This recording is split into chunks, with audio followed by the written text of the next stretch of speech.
hacer esto. ¿De acuerdo? Ok. Entonces, dentro de lo que es el concepto de estructuras de datos o estas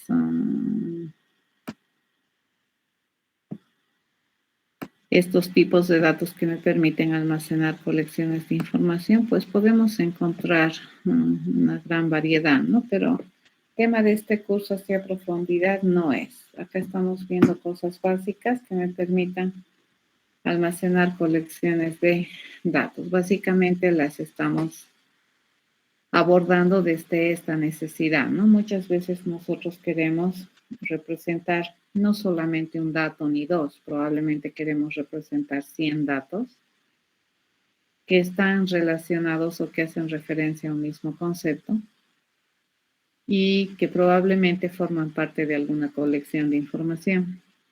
Entonces, para ello hemos provisto de esta posibilidad de almacenar estos 100 datos bajo un mismo nombre utilizando arreglos, ¿no? Y ahora, dependiendo de cómo los datos se representan en la realidad, hemos visto que se puede representar en arreglos unidimensionales o en arreglos bidimensionales, ¿no? Y en la anterior clase habíamos hecho una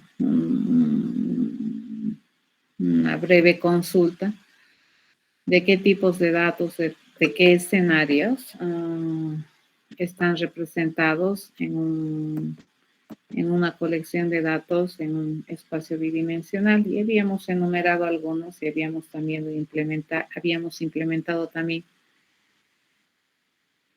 parte de un juego que es el Buscaminas, que trabaja sobre un espacio minado que es cuadrangular, ¿no? Entonces ahí era muy interesante representar este espacio minado o este campo minado como una matriz. Bien, ¿qué tienen de particular estas estructuras que hemos ya revisado para almacenar colecciones de datos? Es que antes de poner datos en la colección, pues nosotros tenemos que definir cuál es la capacidad de contención de estas estructuras.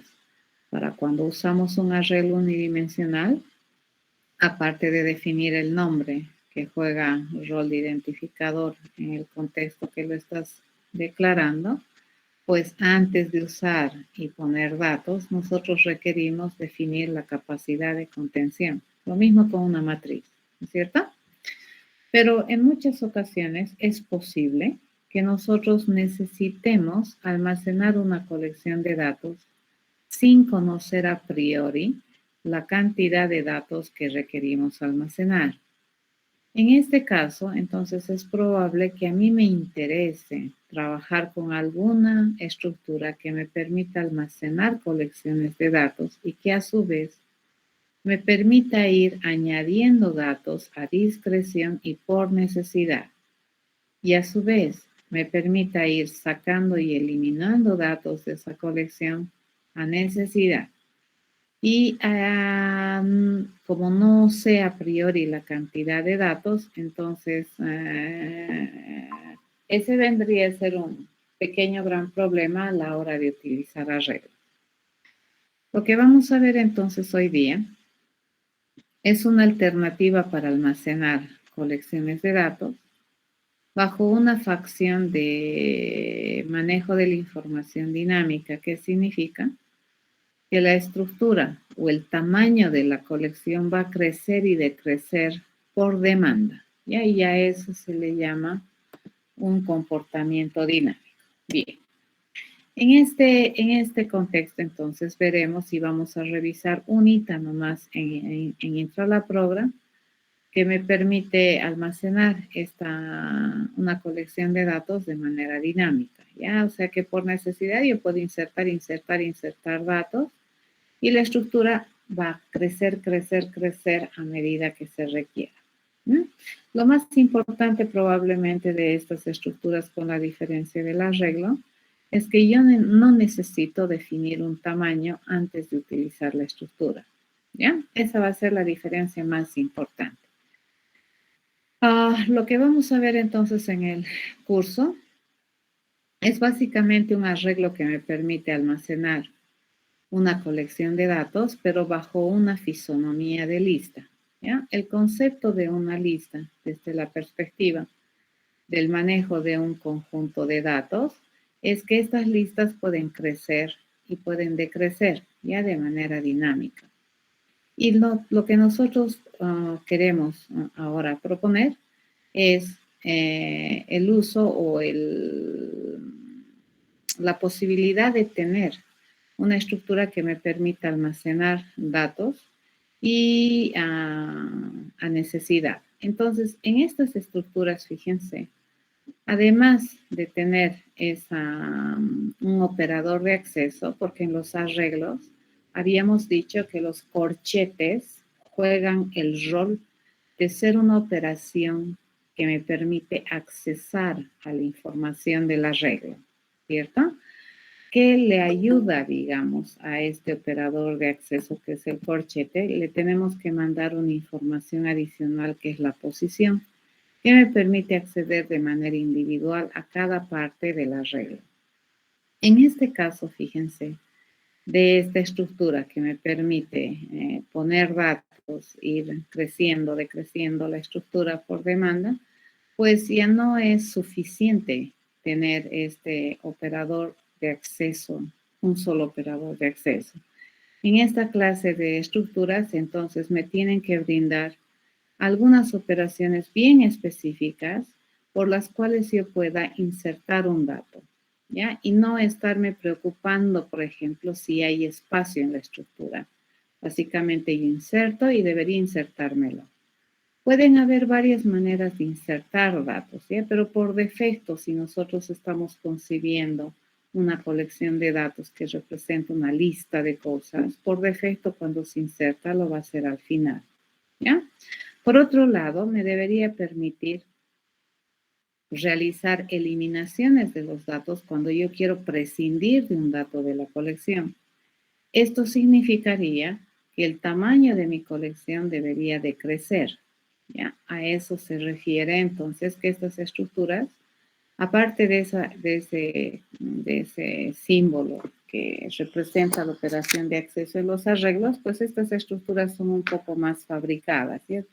Tienen mayor funcionalidad que me brindan para poder yo trabajar con una colección de datos dinámica. Por su lado, también debería brindarme operaciones que me permitan acceder a los datos. Como siempre, cuando almacenamos una colección, por ejemplo, si estamos en un arreglo lista, ustedes se imaginan una lista de estudiantes, una lista de notas, una lista de productos. Esa forma de almacenar la información es uno detrás de otro, ¿cierto? Entonces es unidimensional. Por lo tanto, para poder acceder a algún dato, probablemente de algo que no podemos liberarnos tan fácilmente es del concepto de la posición. Una forma estándar, ¿ya?, de acceder a un dato de la colección en estas estructuras sería a través de la posición. Eso quiere decir que cuando yo inserto un dato, automáticamente este dato se va a situar en una ubicación y esa ubicación la va a asignar esta estructura, a menos que tú le digas explícitamente que quieres ponerle en alguna posición, ¿ya? Pero si insertas un dato sin decirle nada más que el dato, automáticamente la estructura te lo va a poner al final, ¿ya? Para eliminar un dato también es posible que se requiera esta información que es la posición.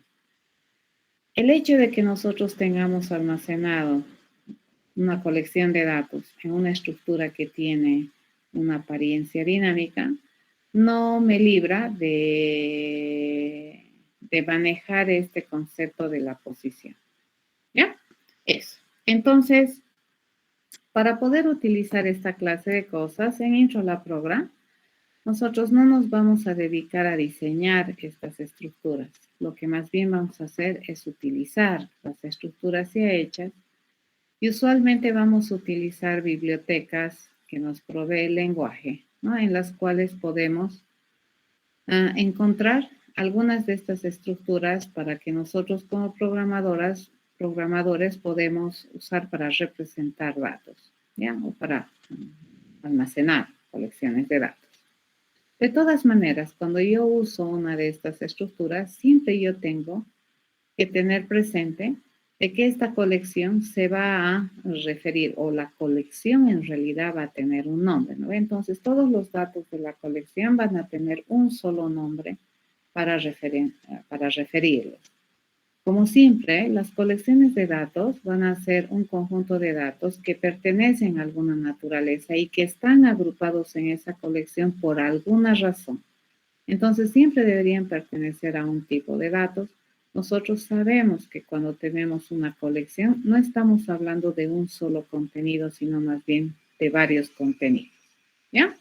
Cuando trabajamos con esta clase de arreglo listas, digamos, que me administran dinámicamente la cantidad de datos que tiene, entonces es muy posible preguntarle en cualquier instante de tiempo cuál es el tamaño de la estructura, y estas estructuras me van a decir que el tamaño es equivalente a la cantidad efectiva de datos que tiene, ¿ya?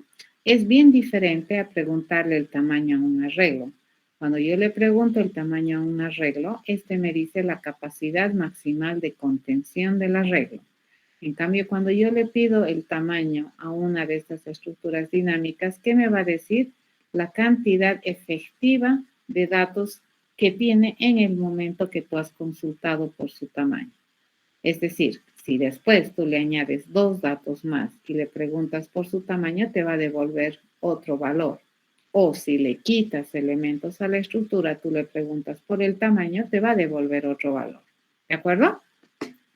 ¿Y eso por qué es? Porque nosotros cuando utilizamos estas estructuras, nos requerimos determinar la capacidad maximal de contención a priori, cosa que en un arreglo se hace. Ya esos arreglitos con corchetes se hacen. Como ya les había comentado, el concepto de la posición no lo vamos a poder evitar. En el caso del uso de estas estructuras, pues también ya les había comentado que nosotros nos vamos a apoyar bastante en las prestaciones que me permite o que me da o que me brinda el lenguaje de programación que decidamos utilizar. En el caso del JDK, que es el kit de desarrollo de Java, pues estas estructuras ya construidas se encuentran en la gran biblioteca de Java y están en la sección útil, ¿de acuerdo? Y en esa sección nosotros vamos a utilizar esta clase de estructuras que se llama ArrayList, ¿no? Entonces, un ArrayList, fíjense, me permite almacenar una colección de datos de algún tipo bajo una facción dinámica, ¿ya? Crece, decrece por demanda. Algo que ustedes tienen que siempre trabajar cuando van a aprender un lenguaje de programación es ir a averiguar, ¿no? ¿Qué bibliotecas te provee el lenguaje de programación que estás aprendiendo para el manejo de colecciones de datos? ¿De acuerdo? ¿Cómo se provee, por ejemplo, en el lenguaje de programación que estás queriendo aprender, cómo se maneja el concepto de arreglo? El arreglo por sí es un concepto que es independiente del lenguaje de programación. Ahora, cada lenguaje de programación tiene sus modos, ¿no es cierto?, de proveerte el manejo de un arreglo. Ya cada lenguaje tiene sus peculiaridades. Si ustedes revisan un poquito, por ejemplo, lo que es C, la manera en cómo maneja las cadenas es un tanto diferente a la manera de cómo se maneja cadenas en JDK. Si ustedes revisan un poco cómo en lenguaje C se maneja el hecho de los arreglos, es un tanto diferente a cómo se maneja también en JDK. Sin embargo, los arreglos, las cadenas, en esos lenguajes de programación también existen. ¿Qué es lo que hay que revisar entonces? Cuando estamos hablando de este tipo de datos, ¿no es cierto?, que son compuestos, no son simples, arreglos, cadenas, objetos, estructuras, pues tenemos que ir a revisar cómo los lenguajes, por un lado, me permiten trabajar con estos conceptos, ¿no? Cómo se hace un arreglo en C, cómo se hace un arreglo, por ejemplo, en Python, cómo se hace un arreglo en C Sharp, si quisieras aprender nuevos lenguajes, ¿ya? En el caso nuestro, nosotros nos vamos a basar, tenemos que apoyarnos en alguna tecnología, en algún lenguaje de programación para poder responder al objetivo principal de la materia, que es que ustedes desarrollen capacidades de programación, ¿ya? Entonces, no podemos evitar el uso de un lenguaje de programación. En este caso, nosotros estamos utilizando el JDK. ¿Y dónde se encuentra esta estructura que me permite almacenar colecciones de información de algún tipo de manera dinámica? Pues en la gran biblioteca de Java, en la sección utilitarios, y lo que nosotros vamos a utilizar es este famoso array list, ¿ya? Este array list, entonces, es un arreglo básicamente que me almacena colecciones de datos con una fisonomía, con una facción dinámica. Para poder utilizar una biblioteca del lenguaje de programación, nosotros tenemos que utilizar una regla que está fuera del programa, ¿no? Está antes de la clase, todo está fuera, ¿no? De algún bloque de estructura de clase o de método, y tiene que ir al principio del programa y se utiliza una regla, ¿no? Que es el import, es la palabra reservada import. Si tú estuvieras en C, estarías utilizando el include, ¿ya? Que te permite utilizar bibliotecas de lenguaje. Enseguida tú tienes esa palabra import, tú le tienes que decir qué biblioteca quieres utilizar de la gran biblioteca del lenguaje de programación, que en este caso es JDK.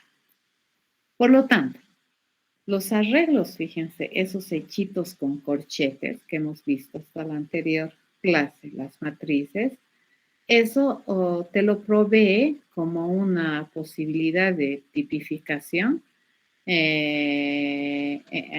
para que cuando tú la uses no requieras de manera explícita decir que vas a utilizar una biblioteca de lenguaje. Todos los lenguajes de programación te proveen ya de una funcionalidad básica para que tú la puedas utilizar, ¿ya? Como por ejemplo, procesos que te permiten interactuar con línea de comandos, interactuar con la pantalla, esa clase de cosas ya te la proveen, ¿no? La mayoría de los lenguajes. Cuando ya empiezas a utilizar cosas un poco más elaboradas, como por ejemplo estructuras de datos, pues ya vas a necesitar probablemente echarle mano a alguna parte de la biblioteca, ¿ya? Pero los arreglitos hechos a corchetes, eso no se considera una estructura así con todas las características de que te brinda un montón de operaciones para administrar las colecciones que almacena. En cambio, un array list sí ya se considera una estructura porque tiene toda la filosofía y sobre todo, ¿no? Modela una colección de datos bajo una facción dinámica como si fuera una lista de cosas, ¿ya? Ok, entonces, ¿cómo se hace para utilizar esta biblioteca? Al principio del código se tiene que poner esta regla, ¿no? Le dices import, la gran biblioteca de Java, dentro de la sección de utilidades, vamos a utilizar y quiero que me permitas utilizar esta clase que se llama ArrayList, que me permite almacenar una colección de datos de manera dinámica.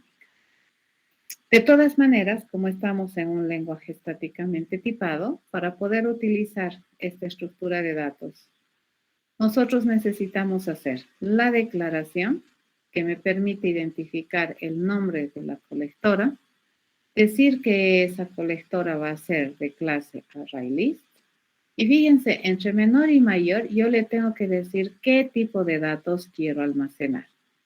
En un arreglo, ¿cómo hacíamos? Le decíamos el tipo, corchete y el nombre, ¿no? Cuando utilizamos un arreglo dinámico, ¿qué le vamos a decir? ArrayList. Entre menor, mayor le vamos a decir la clase de objetos que voy a almacenar y el nombre. Ya así se declara. Cuando nosotros construimos una de estas estructuras, lo que vamos a hacer es construir con el operador new, es decir, vamos a invocar al constructor de la clase ArrayList para que inicialmente para todos los efectos me construya una lista vacía. ¿De acuerdo? Entonces, al principio esta lista, fíjense, si yo le pidiera su tamaño, que me dijera 0, porque todavía no habríamos ingresado ningún dato. Siempre, ¿no? La trilogía. Declaro, fíjense, declaro, luego tengo que construir o definir la estructura y luego recién la puedo usar.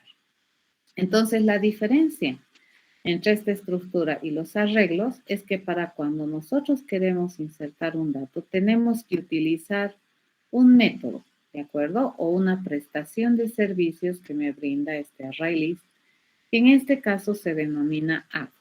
Y esta prestación de servicios o este método, automáticamente, ¿qué hace? Me permite insertar este dato al final de la lista, ¿ya? ¿Qué podemos hacer? Podemos acceder, dice, a un dato particular de la lista. Y para ello, ¿qué necesitamos mandarle? Necesitamos mandarle el índice, la posición del dato al que queremos acceder. ¿De acuerdo? Quisiéramos, por ejemplo, este que me permite eliminar un dato de la estructura. Y lo único que necesitamos conocer para eliminar es el índice del dato que estoy queriendo eliminar. A diferencia de un arreglo, cuando yo, por ejemplo, quito el elemento de un arreglo, lo saco, entre comillas, ¿no es cierto?, de una celda, entonces probablemente solamente sacarlo yo voy a leer. Tendría que hacer algún trabajo más burocrático para realmente hacer que ese dato ya no esté ocupando esa celda. O lo puedo reemplazar con un valor que me indica que ya no hay el dato, o tendría que hacer corrimiento de datos cuando manejamos un arreglo con corchete. Ok, en este caso, cuando yo le digo elimina el dato del índice 2, entonces automáticamente la estructura debería organizarse y no debería dejarme ese hueco, ¿de acuerdo? Entonces, esa posición 2 debería estar ahora siendo ocupado por un dato que en términos, digamos, de criterio común, debería ser el ex dato 3. Ya si he eliminado el segundo, entonces el tercero vendría a ocupar el segundo lugar y así sucesivamente. Y ahí la estructura decrecería. ¿Ya? Entonces esa clase de comportamiento se puede tener con estas estructuras que le dan ese corte dinámico. Es un tantito diferente el manejo de un ArrayList, así como lo estamos viendo de un arreglo a corchetes. Bueno, podrían decir que es bastante diferente desde alguna perspectiva. Fíjense que los arreglos lo único que te permiten hacer es acceder, ¿no es cierto? ¿Y cómo accedes? Con esos operadores que son los corchetes. ¿De acuerdo? Ok. ¿Podemos saber el tamaño de una estructura? Y sí, podemos saber el tamaño de una estructura. ¿Y cómo se sabe el tamaño de un ArrayList? Básicamente le pedimos, ¿no?, su tamaño a través del método size. ¿Qué me va a dar? Me va a dar el tamaño de un ArrayList, es equivalente a la cantidad efectiva de datos que tiene la estructura. Ya no es la capacidad maximal de contención. Esto hay que tener harto cuidado, ¿ya? Cuando se maneja esta clase de estructuras. A ver, ¿qué tenemos que trabajar aquí? Algo que tienen similar el arreglo y esta estructura ArrayList es que el índice, fíjense, siempre camina entre 0, inclusive, y menor al tamaño de la estructura. ¿Ya? Esto hay que controlar. Nosotros como programadores tenemos que controlar que eso sucede para no estar queriendo acceder o eliminar posiciones que no existen en la colección. Lo mismo sucede con un arreglo, ¿no es cierto? Entonces, la diferencia entre un arreglo y el ArrayList es que este tamaño puede cambiar. En un arreglo, una vez que defines el tamaño, este tamaño se queda amarrado. ¿De acuerdo? Cambiarle el tamaño a un arreglo hecho a corchetes requeriría crear otro arreglo prácticamente. En cambio aquí no, me da la sensibilidad de que este tamaño crece, decrece por demanda. Lo único que tengo que asegurarme es que para todas aquellas operaciones que se trabajan con índice y yo quiero obtener un buen resultado, pues deberíamos asegurarnos que cumplen la condición de pertenecer a este rango. ¿Bien? Eso es. A ver, ¿cómo se puede hacer recorrido en esta estructura? ¿Ya? Si yo tuviera, por ejemplo, una estructura de datos, una lista, ¿no? Y esta lista es un array list, por ejemplo, yo puedo tener algo así, ¿no? Antes de esto yo podría tener algo así. Vamos a agarrar acá, lo vamos a poner de mayor tamaño para que podamos ver. 16, así, ¿ya? Por ejemplo, acá yo puedo haber definido esto, ¿no? Yo puedo haber tenido un array list que me permite, no sé, tener datos de cualquier tipo. Fíjense, yo puedo tener datos de tipo integer y le digo que esta es mi lista, ¿sí? Luego, ¿qué tendríamos que hacer? Lo que tendríamos que hacer es pedirle a la lista, o le vamos a construir, ¿cierto? Una nuevecito array list, que se compromete a tener cosas de clase integer, e inicialmente esto se va a construir vacío. Supongamos que después a esta lista nosotros le añadimos, por ejemplo, el 1. ¿Ya? Le podemos añadir después a esta lista, le podemos añadir el, qué sé yo, el 10. ¿Sí? A esta lista le podemos añadir el 5. ¿Cuántos elementos tiene la lista hasta ahorita? 3. ¿Cierto? Si yo le preguntara por el tamaño, si yo le digo, oye, lista, dame tu tamaño, ¿qué me respondería? 3. ¿De acuerdo? Entonces, fíjense, si yo quisiera acceder de manera exhaustiva a todos los datos de esta colección, podríamos utilizar un for. Esto ya hemos visto, ¿no es cierto? Este es un recorrido exhaustivo. Ahora, ¿para qué quisiéramos recorrer exhaustivamente una estructura dinámica? Pues, qué sé yo, puede ser para buscar o solamente para mostrar, ¿ya? En este caso, si queremos recorrer todos los elementos de la estructura, podríamos hacerlo con un for basado en índice. Entonces, acá yo le digo, voy a empezar desde el elemento que vive en el índice 0. Voy a controlar que mi índice jamás supere, ¿no es cierto?, al tamaño de la lista. Es más, ya nosotros sabemos que el último índice válido para una colección que tiene este tamaño es exactamente un valor menor al tamaño de la estructura. Yo no voy a obviar a ninguno de los elementos de la estructura y le voy a decir que mi índice va a ir cambiando uno a uno, ¿no? Y una vez que tenemos eso, bueno, yo le puedo decir, quiero acceder de esta lista al elemento del índice que está enmarcado acá. Entonces, el índice empieza en 0. La primera vez, entonces, ¿a quién accedería? A 1. La segunda vez, ¿a quién accedería? Al 10. Y la tercera vez, ¿a quién accedería? Al 5, ¿cierto? El primer momento en que este índice llega a tomar el valor 3, entonces este accesador de la estructura terminaría. ¿De acuerdo?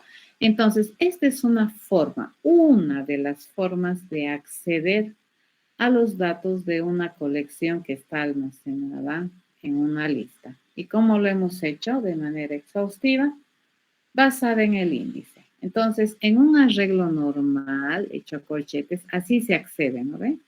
Con estos corchetitos índice. En una lista, así se accede, ¿ya? Con una operación. ¿De acuerdo? Ok. Entonces, otra forma de acceder, fíjense, es esta, que es el famoso for each. ¿Ya? El for each es también una forma de acceder a los elementos de una colección de manera exhaustiva. En este caso, fíjense, no me interesa probablemente el índice o la posición del dato. Lo que a mí me interesa es acceder a todos los datos que pertenecen a una colección. Entonces, acá yo le digo, para todos los datos que están en esta lista, ¿ya?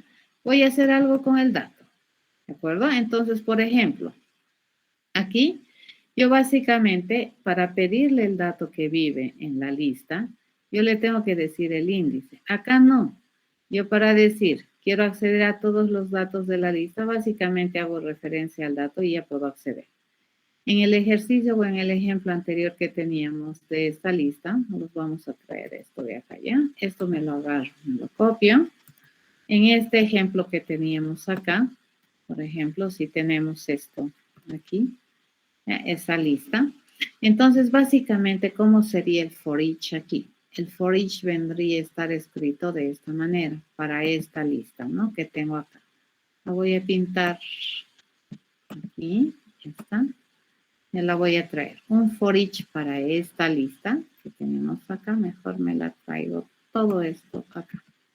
Y tenemos esta escrita aquí. Entonces, un accesador exhaustivo que no requiere posiciones podría ser así. Fíjense, mi lista que se compromete a tener, se compromete a tener datos de clase integer. Entonces, para todo dato, fíjense que es un entero, que pertenece a la lista, ¿no? Le digo, para toditos, ¿no? Para todo dato que pertenece a la lista, entonces probablemente yo voy a querer hacer algo con el dato. Entonces aquí, por ejemplo, le puedo decir, bueno, agarraremos y lo mostraremos, ¿no? O voy a generar un reporte, por ejemplo, voy a ir a generar un reporte escrito de todos los datos que tiene esta estructura, ¿ya? Así se ingresa. ¿Comprendido?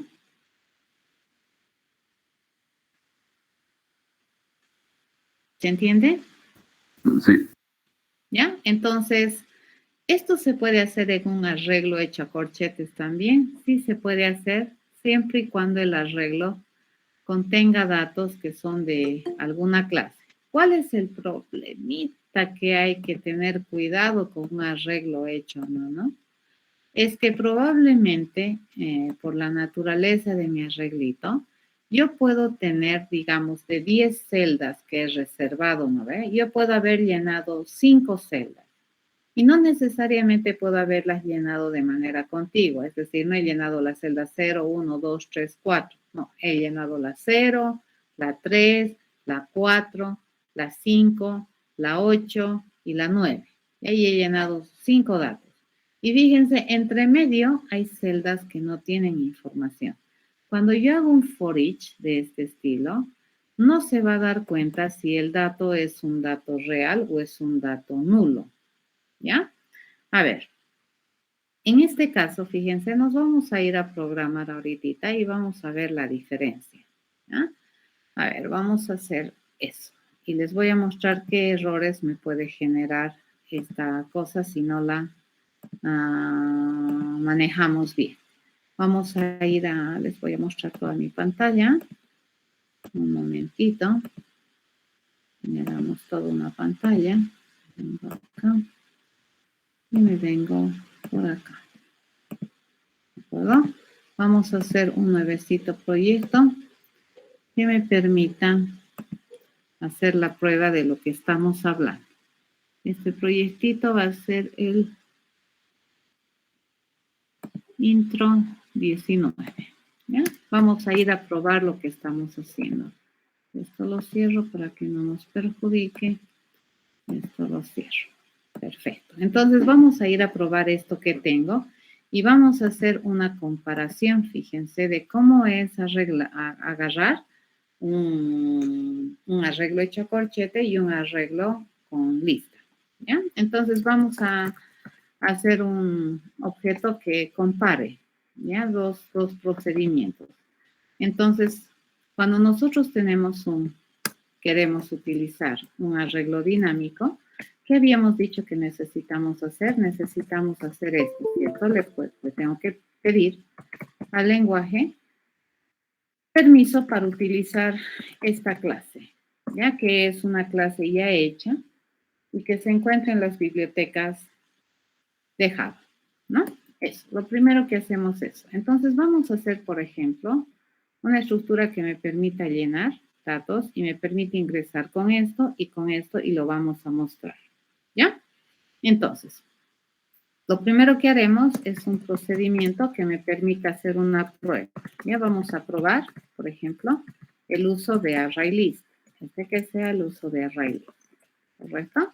Entonces, esta parte que tenemos acá, lo vamos a copiar. Vamos a tener este array list. Fíjense, vamos a agarrar esto y nos los copiamos ahorita.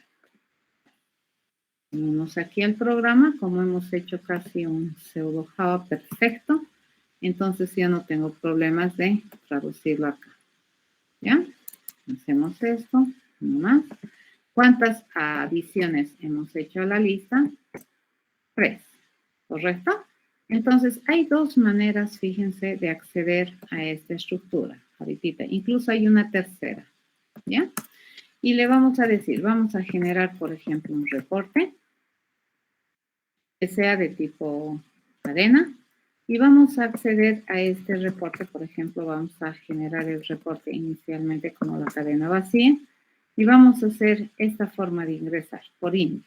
Ya le digo, entonces, vamos a tener el índice que empieza en 0.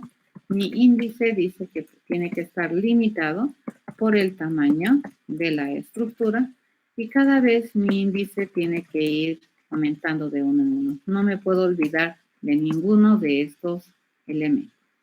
¿Qué vamos a hacer? Fíjense, a mi reporte le vamos a añadir por derecha el elemento, vamos a agarrar el elemento de la lista de la posición índice. Y eso vamos a hacer. ¿De acuerdo? Como resultado, fíjense, este me va a generar el reporte. Vamos a retornar el reporte. Entonces, ¿qué debería ser? Básicamente, un string. A ver, compilamos. Primero que no me genere errores. Esta es una forma de recorrer este array list. Vamos a hacer la forma 2 de recorrer un array list. ¿De acuerdo? La otra forma, dice, es usar un for each. ¿Correcto? Entonces, aquí ya no me interesa, fíjense, la posición. A mí me interesa más el dato. Y le digo, yo voy a tener datos. Yo quiero acceder a datos de clase integer. ¿Y de dónde los voy a ir sacando? De esta lista. Y cada vez que yo tenga ese dato, fíjense, de manera directa, yo voy a agarrar este dato y lo voy a concatenar por derecha al reporte. Acá le vamos a aumentar un espacio en blanco para que no salga feo, ¿no? Si no va a salir todo seguidito. Espacio en blanco. Vamos a ver cuál es la diferencia, fíjense, de manejar esto. ¿Ya? Ahora, si nosotros quisiéramos hacer lo mismo, fíjense, con un arreglo hecho a manito, esos corchetes, entonces le voy a decir, aquí yo quiero probar un arreglo. ¿Ya? Bueno, nosotros sabemos que lo primero que tenemos que hacer en este caso, fíjense, si yo le digo, vamos a hacer similar cosa, ¿ya? Queremos un arreglo de enteros. Lo primero que nosotros tenemos que hacer es definir, fíjense, acá ya viene la cosa, ¿no? Para poder construir este arreglo, yo lo primero que tengo que hacer es definir su tamaño. Supongamos 10, ¿ya? Ahora acá, fíjense, yo quiero añadir a esta lista en la posición, por decir 0, vamos a irle a poner el 1, ¿ya? Luego en la posición, no sé, 2, le pondremos, le vamos a poner el dato 10, ¿ya? Luego vamos a tener que en la posición 5, ¿de acuerdo? Yo quería añadir solamente 3 elementos, o bueno, mejor vamos a hacer más lindo. Me van a decir, esto es trampa, dicen. Ok, vamos a poner lindo, ¿ya? En la 1, en la 2 y en la 3. Hacemos eso. Entonces, fíjense, yo le digo, para todos los datos que hay en mi arreglo lista, yo voy a acceder a los datos. Fíjense, estoy accediendo con un for each en esta lista que está construida como un arreglo con corchetitos. Es similar el comportamiento, pero van a ver cuál es la diferencia en la mostración. ¿Ya? Ya saben hacer, ¿no es cierto? Ya es igual acá. Por ejemplo, si yo quisiera acceder por índice, tendría que preguntarle, en vez de decirle lista.size, ¿qué sería? Lista.length. ¿Sí? Esa es la diferencia. A ver, vamos a ir a ver cómo se comporta esto. Nos vamos a construir a este comparador y le vamos a pedir, a ver, que vaya a probar, por ejemplo, el array list 1. Y me devuelve, fíjense, una cadena. La voy a agarrar esta cadena acá y la vamos a mostrar por línea de comandos. Vamos a utilizar el objeto que está asociado con lo que es la pantalla y mostramos. ¿De acuerdo? Así me muestra. Fíjense, eso me ha mostrado.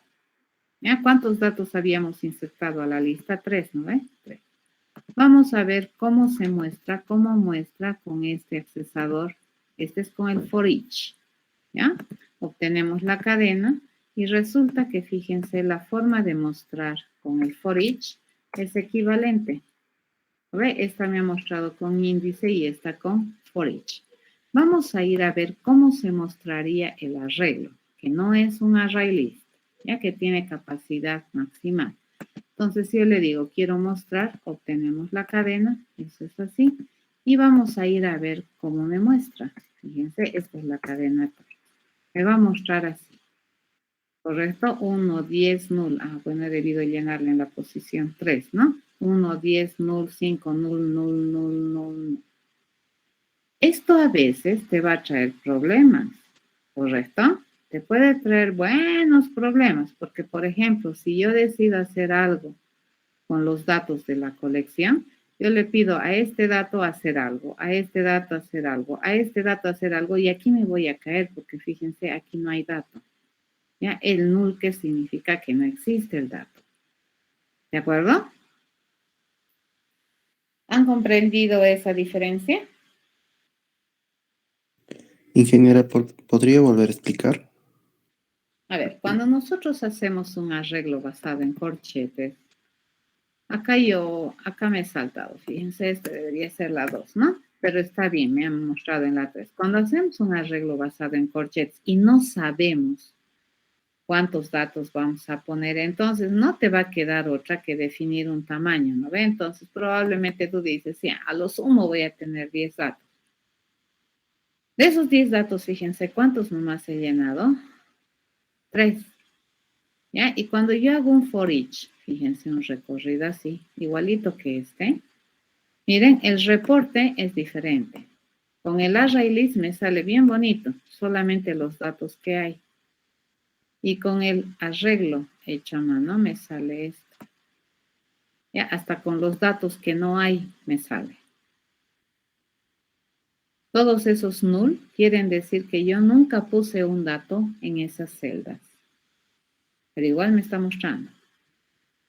¿Se entiende? Sí, ingeniera, gracias. ¿Ya? En cambio aquí no. Fíjense, en el array list me va a mostrar realmente los datos que tiene la estructura. Acá no. Entonces, para solucionar eso, y si yo no me quiero caer, antes de hacer cualquier cosa con el dato, yo tendría que asegurarme aquí que realmente el dato existe para hacer algo. Ya, porque si no estamos arruinados. Me puede salir errores terribles. A ver, vamos a cambiar el tipo de datos acá. Fíjense. Le voy a decir, este array list va a manejar, por ejemplo, string. ¿Ya? Entonces, ¿qué queremos? Dice, queremos string. ¿Ya? No sé cuántas cadenas, pero la primera cadena que le vamos a poner es hola. La segunda cadena que le vamos a poner es mundo. ¿Ya? La tercera cadena que le vamos a poner es web. ¿Correcto?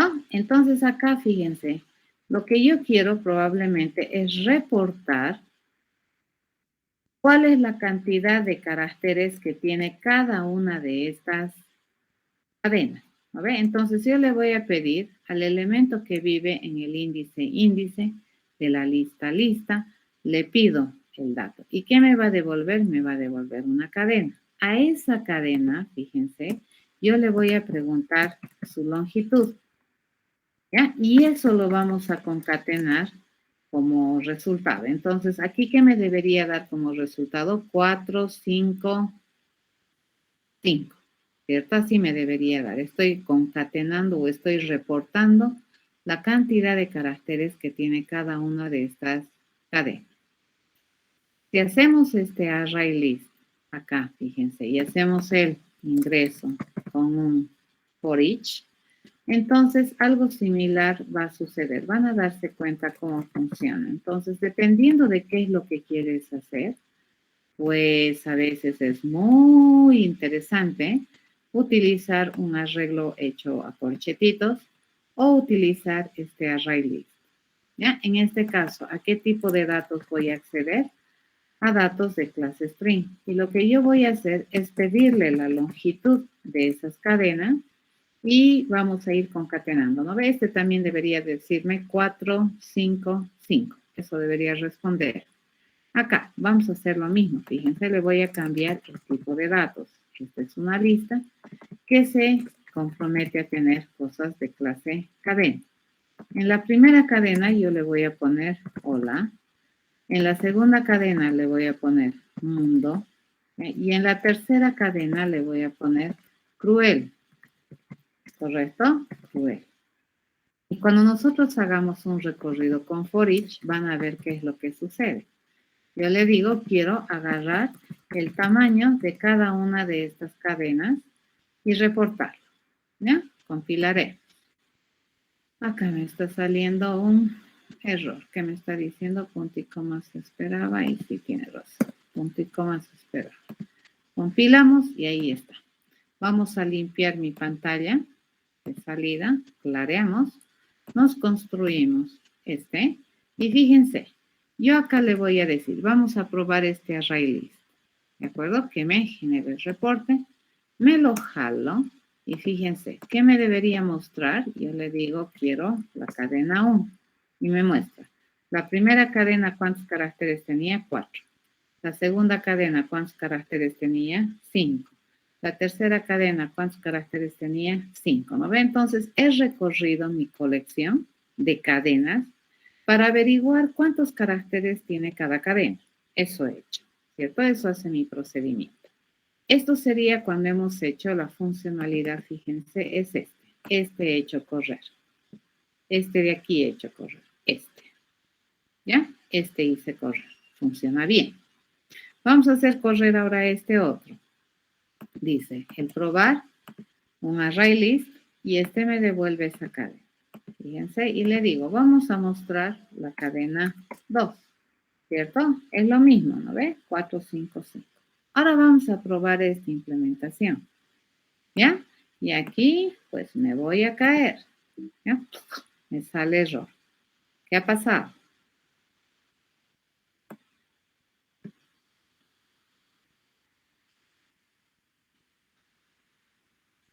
¿Qué ha pasado? ¿Alguien me puede decir?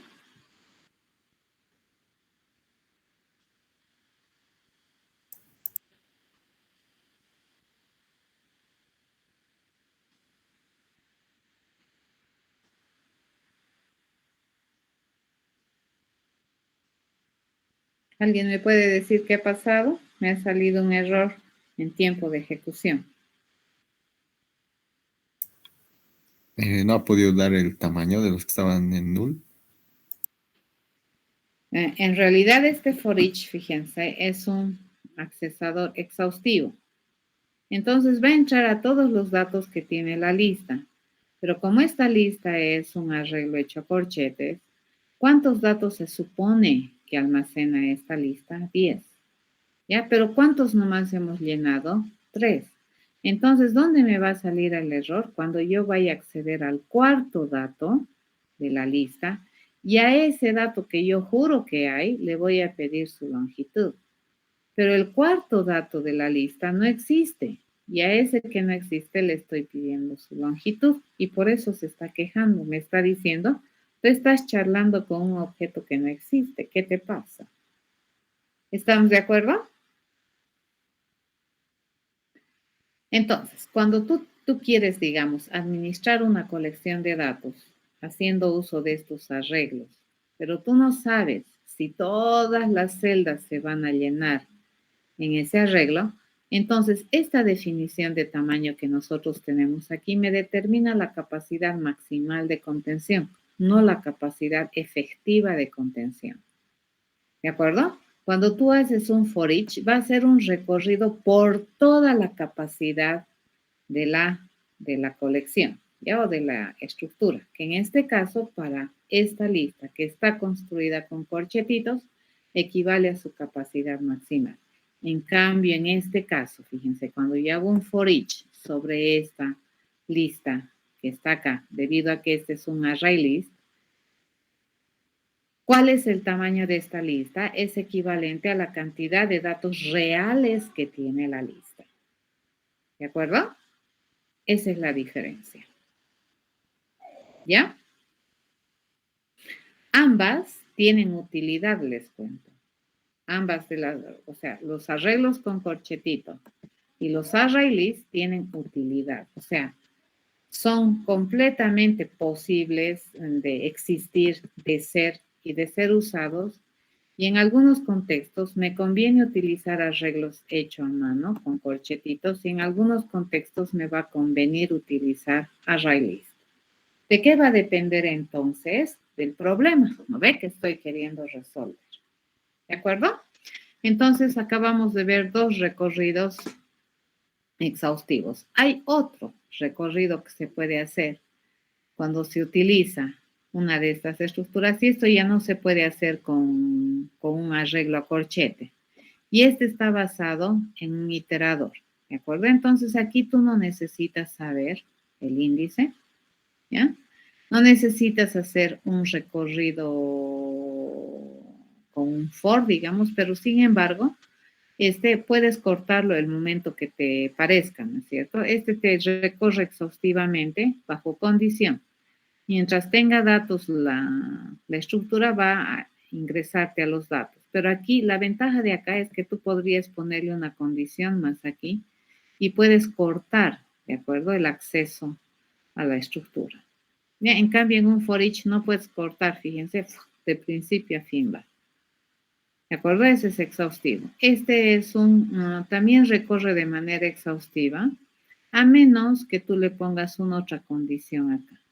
¿Ya? Pero mientras la lista tenga datos, te dice, mientras haya próximo dato, entonces voy a caminar al próximo y te va a botar el dato en el que se encuentra. Ya te va a mostrar el dato en el que se encuentra y camina en la estructura. ¿De acuerdo? Te dice, ¿sigue teniendo datos la lista? Sí, te dice. Next, le dices, te bota el dato y camina. Ya le preguntas, ¿sigues teniendo datos? Así. Ya va caminando. Este es un iterador sobre una estructura de datos, en este caso aplicable para los array lists. ¿De acuerdo? Ok. Un ejercicio que es un clásico dentro de lo que es el manejo de estructuras de datos, arreglos, array lists, viene a ser que es un problema de la teoría de números muy interesante que tiene que ver con el principio de primalidad. ¿Ya? Demostrar que un número es primo es una tarea compleja. Probablemente a nosotros en colegio así nos piden, ¿no? Demuestre si el 47 es primo. Bueno, es re fácil porque 47 es un valor chiquito. Pero muy rara vez me imagino que estando en el colegio te han debido pedir que demuestres si un número de por lo menos 10 cifras es primo. O sea, rarísima vez, ya que te tragan trabajar con números de 5 o 6 cifras en colegio, es ya grande, ¿de acuerdo? Entonces, el problema de demostrar que un número es primo resulta que es un problema interesante dentro de todo lo que es la teoría numérica. Y ni qué decir si quisiéramos saber cuántos y cuáles son los números primos menores a un n. Eso está más complicado todavía. Si demostrar si un número n es primo, encontrar todos los primos menores a n también es complicado. Encima, fíjense, ni siquiera sabemos cuántos son, ¿ya? Si yo te digo, quiero encontrar los números primos menores a 100, ¿sabes cuántos son?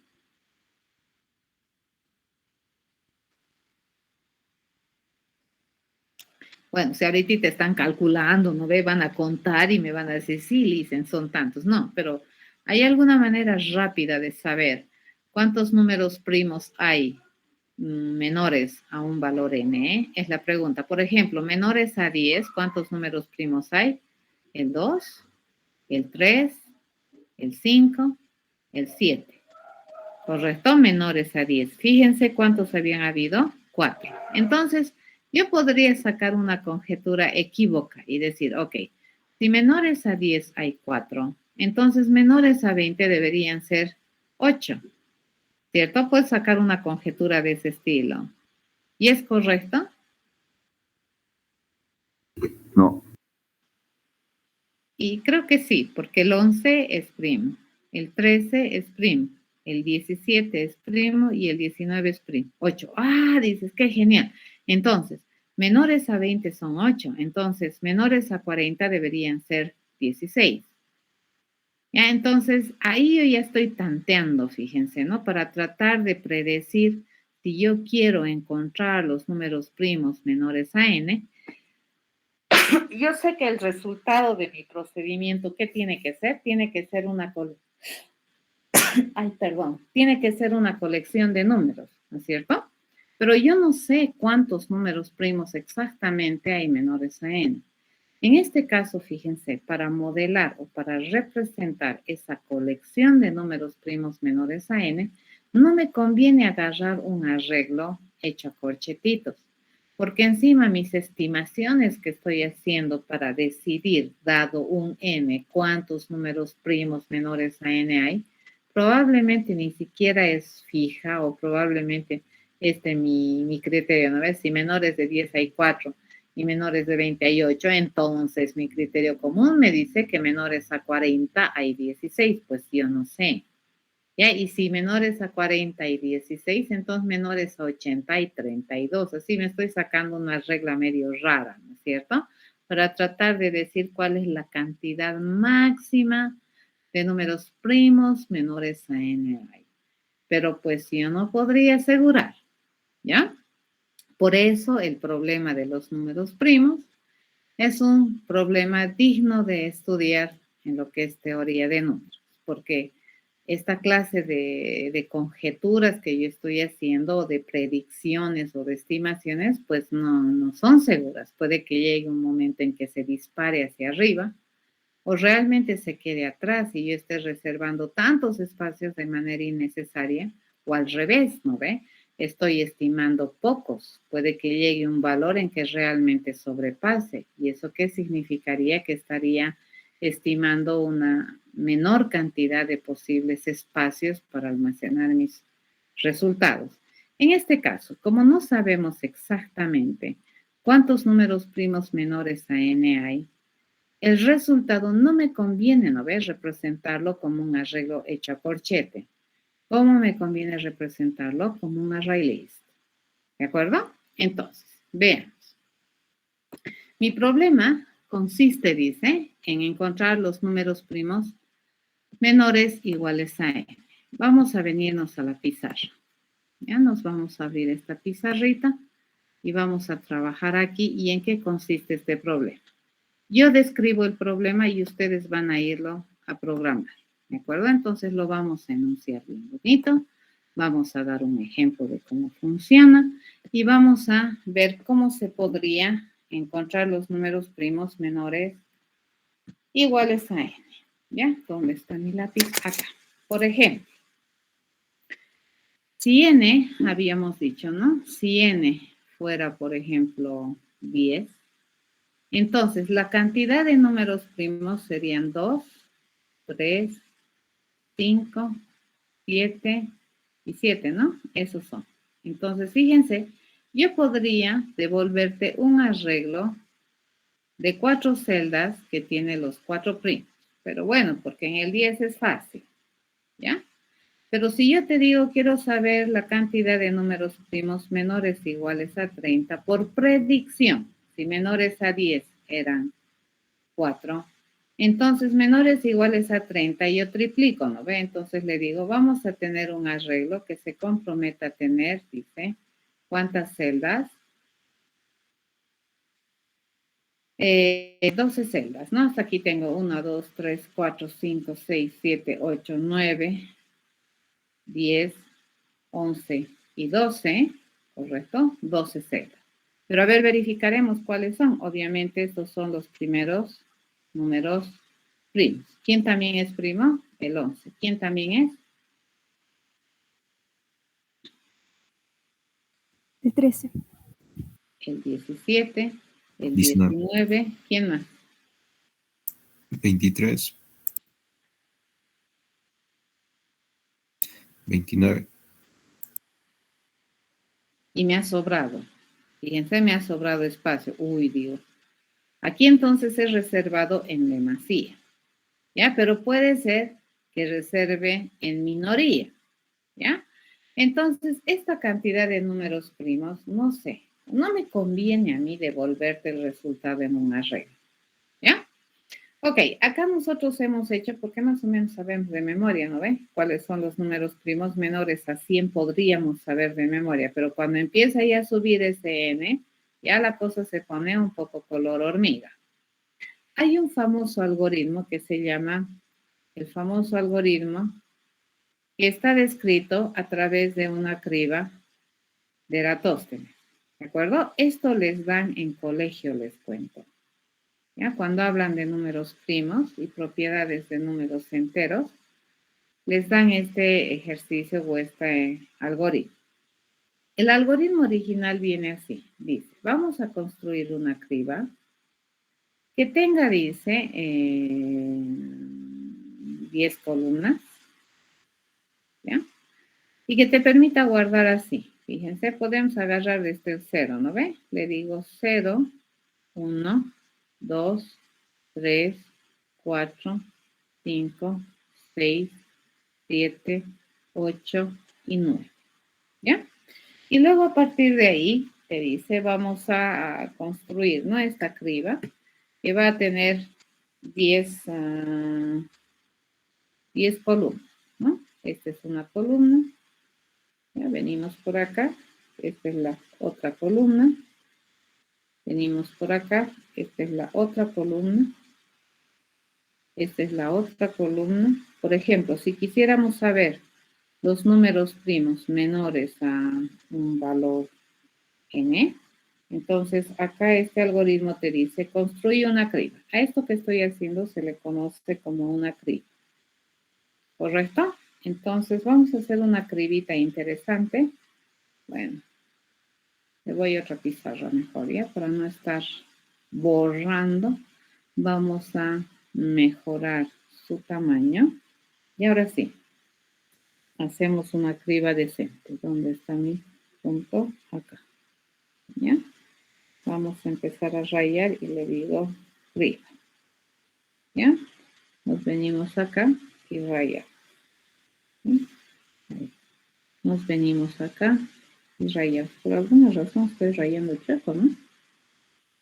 Por alguna extraña razón, yo creo que estoy con regla. ¿Ya? Me vengo por acá y rayamos.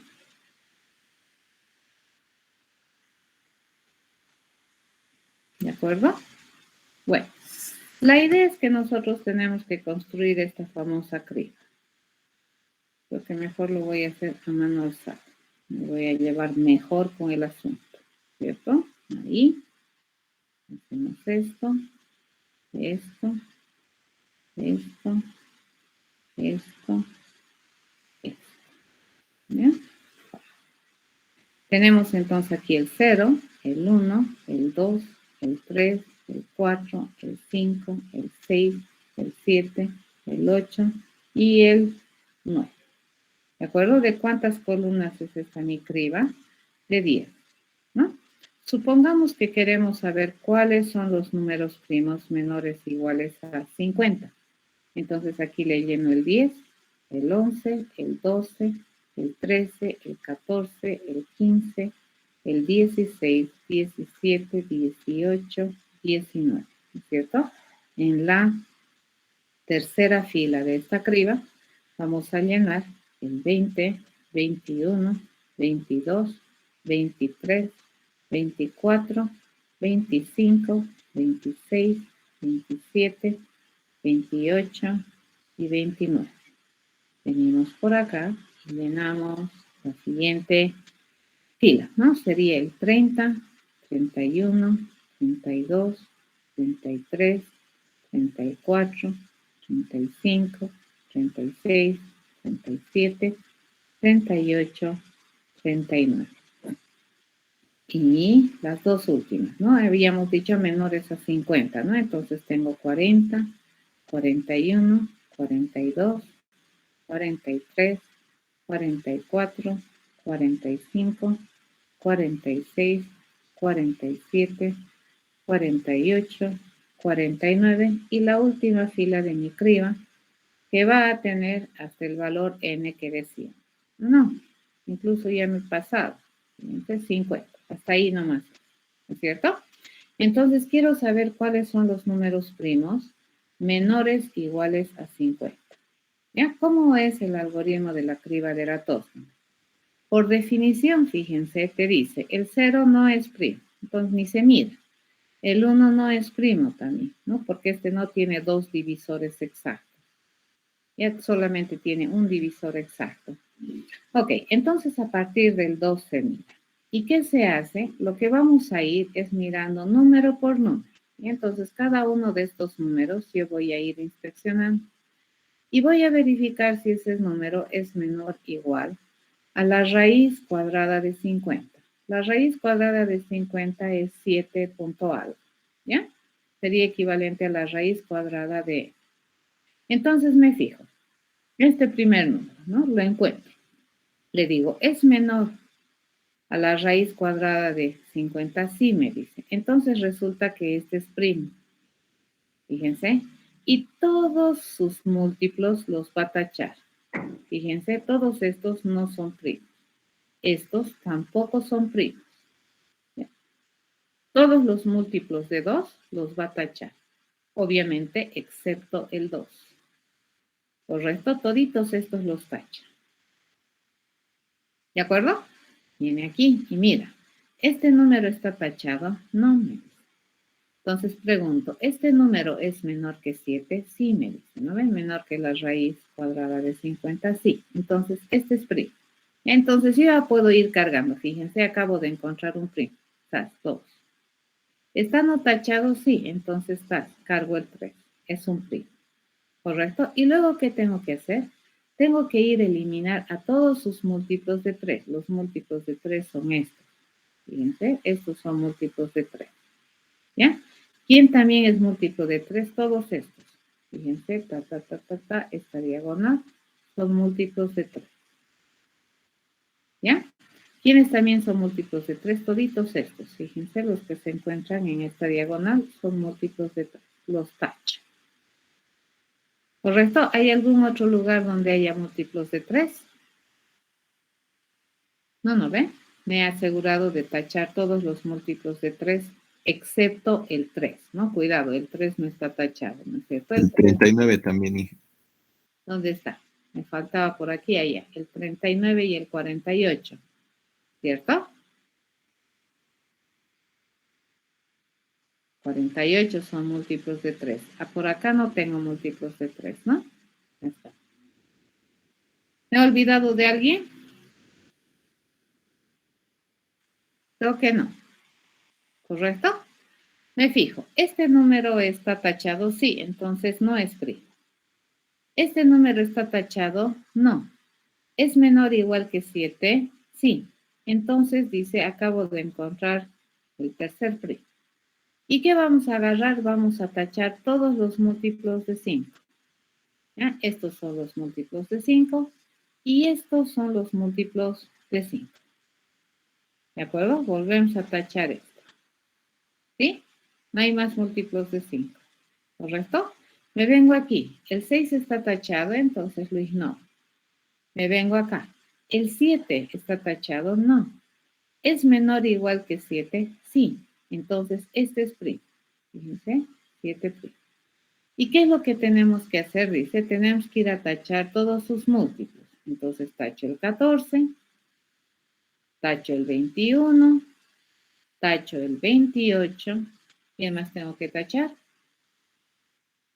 El 35, el 42, el 48 y nada más. ¿De acuerdo? No me ha faltado tachar ningún múltiplo de 7. El 49 sería. ¿Cuál? 49. ¿40 y cuánto? 39. ¿Dónde está? El 49. Tienes razón. Chao. Tachado. 49. ¿Sí? Creo que no me falta ninguno. Ok, venimos aquí. El 8 es un número tachado, sí. ¿Es menor o igual que 7? No me dice. Entonces, dejo de hacer el proceso. Y empiezo a recoger a partir de esto. Tachado no es primo, no es primo, no es primo. Primo. Recojo. ¿Sí? No, primo. Recojo. ¿Cierto? No, no, no, primo. Ya todo aquella celda que no está tachada, recojo. No, primo. 19. ¿Ya? No, no, no, 23, primo. No, no, no, no, no, 29, primo. ¿Correcto? No, 31, primo. ¿Sí? No, no, no, no, no, no, 37, primo. ¿Correcto? Recogemos el 37. No este, no este, 41, primo. Este no, 43, primo. ¿Ya? ¿Quién más es primo? El 47 es primo. Listo, acabo de encontrar los números primos menores a 50. ¿Cuántos hay? No sé, no importa. Para utilizar esto yo puedo usar un array list. ¿Correcto? ¿Sí? Sí, Eso. Ahora, obviamente, la criba de Eratóstenes, el algoritmo que te muestra, lo muestra, ¿no? Así como una matriz. Pero también es posible modelar como un arreglo lineal, ¿no? Fíjense, si yo quisiera saber cuáles son los números menores a 20, yo podría agarrar un arreglo unidimensional, ¿correcto? Y este me va a representar mi criba. ¿Ya? Desde el 0 me conviene, ¿no? Usar desde el 0, 1, 2, 3, digamos, 4, 5, 6, 7, 8, 9, 10, 11, 12, 13, 14, 15, 16, 17, 18, 19 y 20. ¿Ven? Entonces, ¿qué tengo que sacar? El límite, ¿no es cierto? Mi límite es igual a la raíz cuadrada de 20. En este caso sería 4 punto algo, solo 4. ¿Ya? Y vamos preguntando. De hecho, fíjense, estos no son primos. ¿Ve? Estos dos no son primos. Si empieza aquí. ¿El número está tachado? No. Entonces recojo. 2 es primo. 2 es menor. Igual que 4 sí me dice. Entonces voy a empezar a tachar los múltiplos de 2. Fíjense, ¿dónde se encuentran los múltiplos de 2? A distancia 2 del 2. Múltiplo. O sea, camino. Múltiplo. De 2 en 2 camino. Fíjense. Múltiplo. Múltiplo. Múltiplo. Ahí. Y tachamos. ¿Puedo hacer eso en un arreglo hecho a mano? Puedo. Esa es una ventaja de hacer un arreglo con corchetito. Ya, pero acá, por ejemplo, el tamaño de esta criba está determinado por esto, pero la cantidad de números primos yo no sé.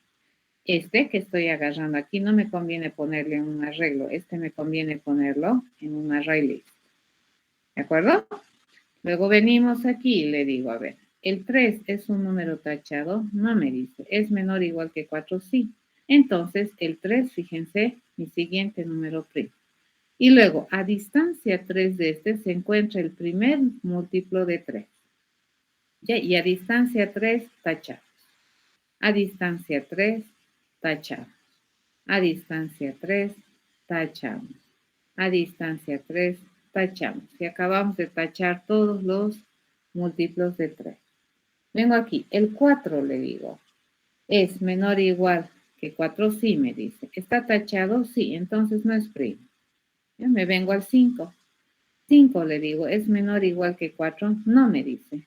Entonces sí he terminado de hacer las tachadas. Entonces a partir de aquí recojo. Le digo, ¿el 5 está tachado? No. Entonces 5 es primo. Me paso. 7 es primo. No, no, no. 11 es primo. ¿Correcto? No. 13 es primo. No, no, no. 17 es primo. ¿Cierto? No. 19 es primo. ¿Correcto? ¿Han entendido? Sí, ¿no ve? Entonces, a ver, se los voy a hacer la carcasa, nada más. Se los voy a dejar listito para que ustedes implementen. ¿Ya? No vamos a implementar porque ya no nos da, uno, el tiempo, y otra es porque ustedes tienen que practicar. Es fácil mirar, es difícil hacer. Entonces vamos a hacer el ejercicio 20. Esto se los voy a dejar arriba y le vamos a decir, este es un generador de números primos. ¿Ya? Esta vamos a hacer una nueva clase y le vamos a decir que bueno, en realidad modela el algoritmo de la criba de datos. ¿Ya? Esta criba entonces la vamos a pensar así. Fíjense, toda criba para poder trabajar, ¿qué tiene? Dice, tiene una criba. Y básicamente, ahora depende de ustedes, fíjense, pueden tener true o false, pueden tener esta subcriba, puede ser de valores booleanos, porque fíjense, en el índice 0 está el 0, en el índice 1 está el 1, en el índice 2 está el 2, así. Entonces aquí yo puedo ponerle, en vez de valores, le puedo poner, ya no es print, falso, falso. Sí, este es print, este es print, esto es falso, esto es print, ¿cierto? O al revés. Donde haya falso quiere decir que es print y donde haya true quiere decir, donde hay true es tachado.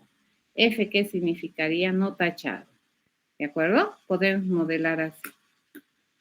¿Entiende?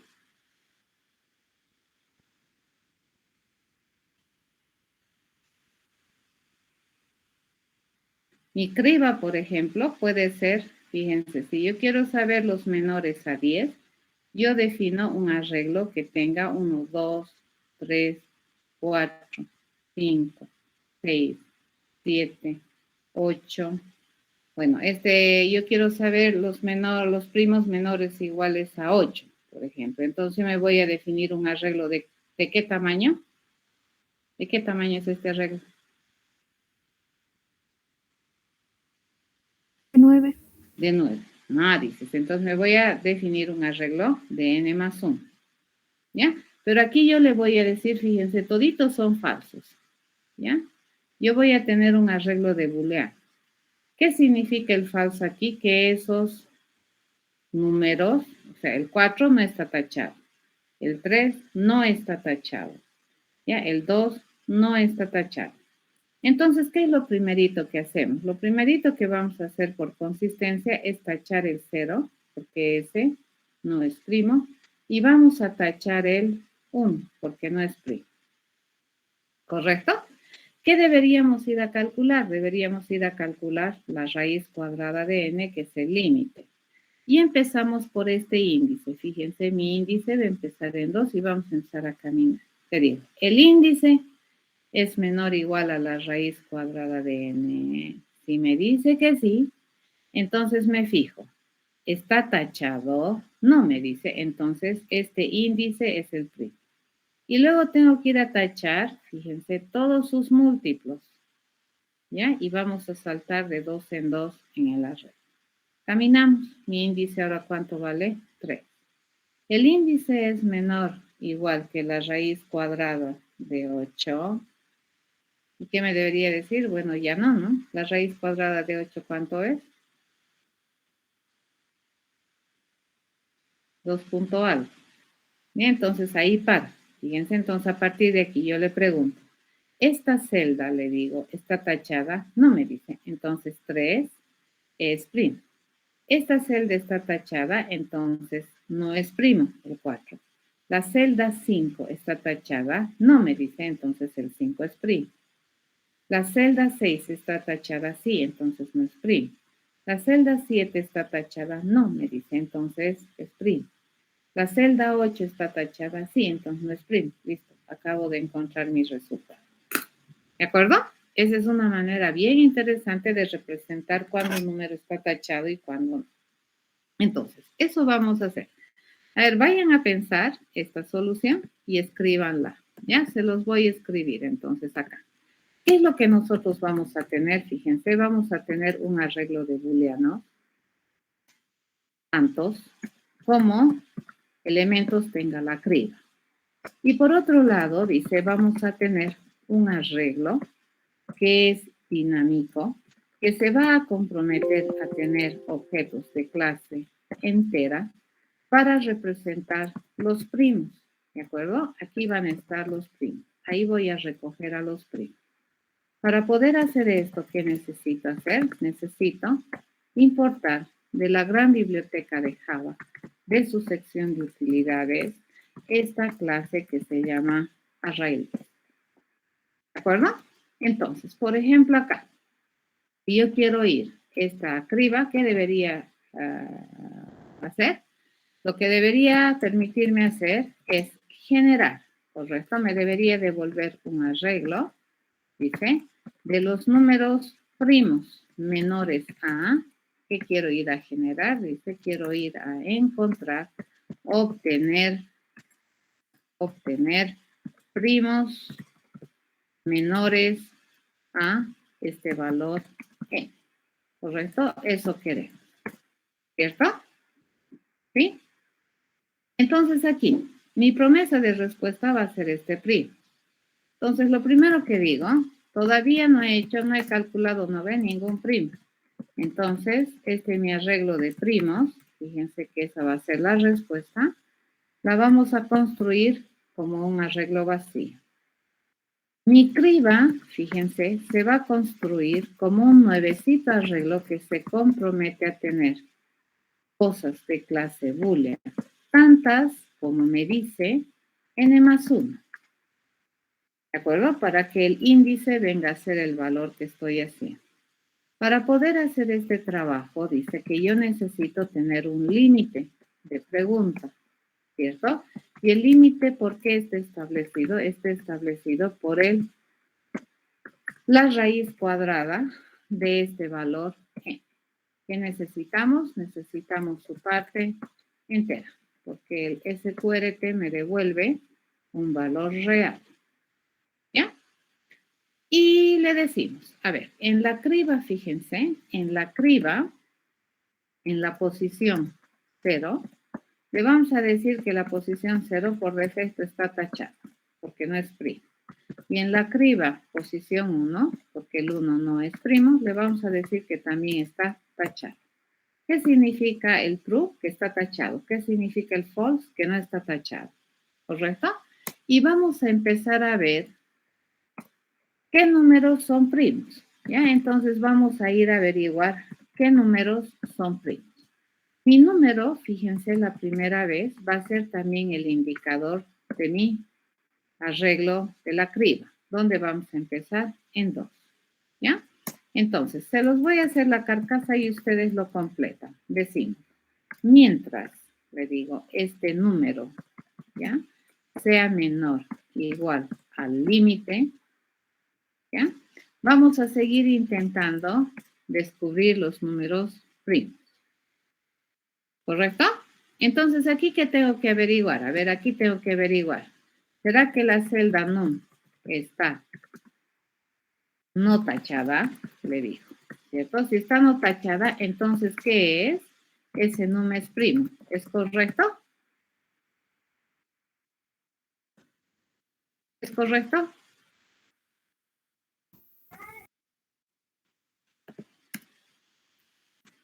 ¿Sí, no ve?